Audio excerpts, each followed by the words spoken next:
Porque o Brasileirão é a nova Premier League. Vélez se llevó por ganar el campeonato $500.000. El torneo paulista que juega Palmeiras, San Pablo, Corinthians, el Estadual, Sería jugar una copa. 1.6. ¿Saben cuánto gana el campeón del Brasileirao? How much? $12 millones. O Brasileirão é sempre comparado com as grandes ligas europeias por causa do seu nível de competitividade, da quantidade de craques que revela e da estrutura dos clubes.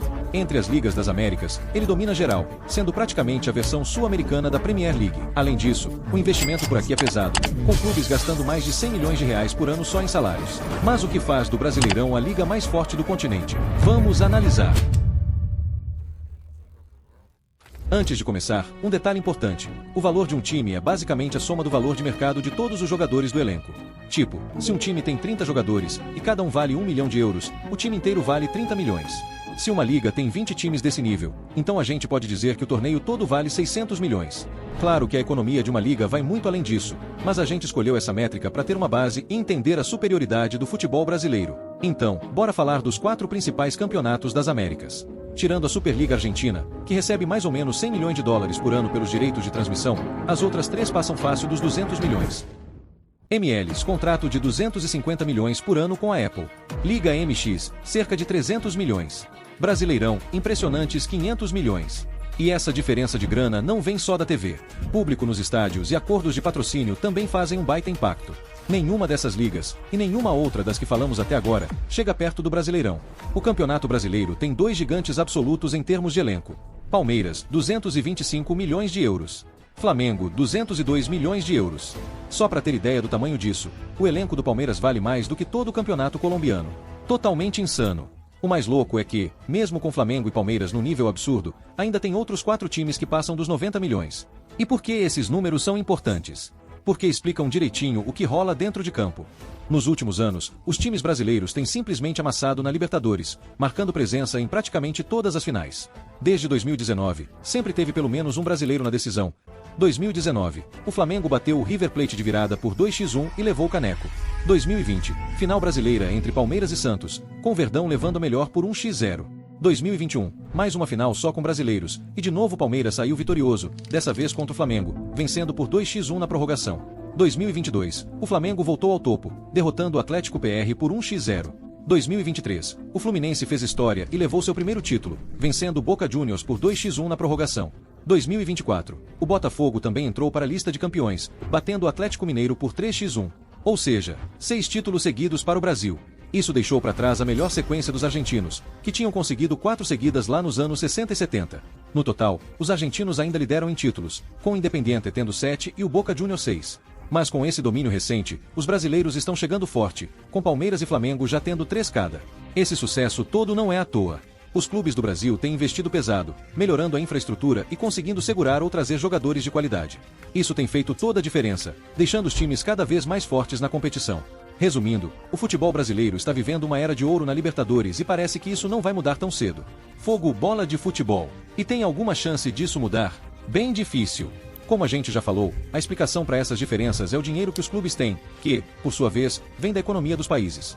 Por exemplo, em 2024, a Argentina passou por uma valorização cambial absurda, o que fez os produtos importados ficarem mais baratos do que os nacionais. E qual o produto mais importante para os clubes? Jogadores. Alguns exemplos de como isso impactou o futebol argentino. Ander Herrera foi pro Boca Juniors. Keylor Navas fechou com o Newell's Old Boys.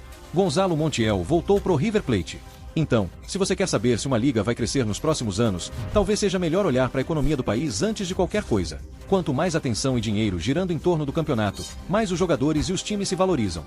Obviamente, tem um monte de fatores que influenciam nisso, mas no fim das contas, o que realmente importa é quantas pessoas acompanham os jogos e quanto dinheiro elas têm para gastar. Quanto mais gente assistindo e mais grana circulando, mais valiosa a liga se torna. E aí entra um detalhe importante. A maioria das ligas americanas são consumidas quase que só dentro do próprio país. Ou seja, quase ninguém de fora assiste. Mexicanos assistem a Liga MX, colombianos acompanham a Primeira A, argentinos seguem a Superliga, e por aí vai. A única liga no mundo que atrai mais público de fora do que dentro do próprio país é a Premier League. Todo o resto depende quase 100% do mercado interno. Se voltarmos para o que falamos antes, que o importante é a demanda pelo produto, e somarmos isso ao fato de que quase ninguém de fora acompanha essas ligas, então a comparação óbvia é o tamanho dos países. Ou seja, Quantas pessoas vivem lá? Qual a porcentagem que acompanha futebol? E o poder de compra delas? Não temos dados exatos da receita total de cada liga, mas dá para ter uma boa noção olhando os valores negociados pelos direitos de transmissão. As emissoras pagam com base justamente nessas métricas: quantas pessoas assistem e quanto elas podem gastar. Com base nos números que conseguimos reunir, o ranking das ligas que menos arrecadam com TV nesse grupo seria assim: Uruguai, 16 milhões de dólares por temporada. Peru, 20 milhões. Paraguai, 25 milhões. Equador, 30 milhões. Colômbia, 55 milhões. Chile, 70 milhões, o maior desse grupo. Esses valores depois são divididos entre os clubes, e em alguns casos, incluem tanto a primeira quanto a segunda divisão. E tem um detalhe curioso: o dinheiro vindo da TV tem uma relação direta com o PIB de cada país. Ou seja, quanto mais forte a economia, mais dinheiro as ligas conseguem movimentar. O Paraguai e o Uruguai, por exemplo, têm PIBs abaixo de 100 bilhões de dólares, enquanto Equador e Peru passam dessa barreira, e os mais fortes economicamente são justamente Chile e Colômbia. A diferença entre os clubes é absurda. Quando a gente olha os times individualmente, a disparidade fica ainda mais escancarada. Pegando a Liga MX como exemplo, o time com o elenco mais barato hoje é o Querétaro, avaliado em 20,3 milhões de euros. Para ter uma noção, esse valor é parecido com o de clubes tradicionais de outros países, tipo América de Cali, Colômbia e o Nacional, Uruguai. Só que a partir daí, o número só sobe no México. Olha só: Guadalajara, 71 milhões. Toluca, 72 milhões. Monterrey, 80,8 milhões. Cruz Azul, 91 milhões. América, o mais caro, 92,7 milhões de euros. Vale lembrar que, assim como o Paraguai, a Liga MX tem 20 clubes, enquanto a Argentina e os Estados Unidos têm 30 times cada. Se a gente comparar a média por time, fica assim: Liga MX, 50,8 milhões. MLS, 40,3 milhões. Superliga Argentina, 32,5 milhões. No topo da Argentina, temos River Plate, 122 milhões. Boca Juniors, 88 milhões. Já nos Estados Unidos, os destaques são Inter Miami, 68 milhões, muito por causa do Messi, que sozinho vale uns 20 M. La Galaxy, 63,3 milhões. Se tem uma coisa que ninguém pode negar, é que os times brasileiros estão dominando o futebol sul-americano faz tempo. Desde 2017, só deu Brasil na Libertadores, com uma única exceção: o River Plate em 2018. Em 2024, Atlético Mineiro e Botafogo disputaram a final, mais uma prova de que os clubes do Brasileirão não estão para brincadeira. Além deles, Flamengo, Palmeiras, Atlético PR, Santos e Grêmio também chegaram em finais nesse período. No total, foram 8 times diferentes do Brasil disputando a decisão da Liberta desde 2017. E não para por aí. Na Copa Sul-Americana, a história se repete. Times como Fortaleza, São Paulo e Red Bull Bragantino também chegaram às finais recentemente, mostrando que a força do futebol brasileiro vai muito além da Libertadores. Grana e estrutura. Brasil nada de braçada. Além de mandar no campo, os clubes brasileiros também dominam no bolso. Entre 2013 e 2023, o futebol brasileiro arrecadou uns absurdos 6,6 bilhões de euros só vendendo jogadores, segundo um estudo da Esportes Value. O São Paulo é o que mais faturou nesse período, 903 milhões de euros, com Internacional, Corinthians e Santos logo atrás. Nos últimos anos, Flamengo e Palmeiras entraram na brincadeira vendendo craques como Vinícius Júnior e Endrick por cifras milionárias. Mas não é só com venda de jogador que os times brasileiros nadam de braçada. Os contratos de TV são gigantes, os patrocínios são de peso e os estádios modernos garantem bilheterias altas. Tudo isso permite que os clubes invistam pesado em estrutura e na formação de novos talentos, deixando as outras ligas sul-americanas comendo poeira. Estrutura de primeiro mundo. Outro ponto que coloca o Brasileirão anos-luz à frente do resto do continente é a estrutura dos times. Os estádios são modernos, os centros de treinamento são de última geração e tudo isso ajuda na formação de jogadores de alto nível.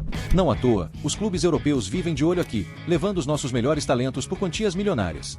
Resumo da ópera. Os números não mentem. O Brasileirão é o campeonato mais forte da América do Sul. Os times dominam as competições continentais, têm mais dinheiro e uma estrutura de outro nível. E pelo jeito, essa diferença só vai aumentar nos próximos anos. Se os outros países quiserem acompanhar, vão ter que correr, e muito, atrás.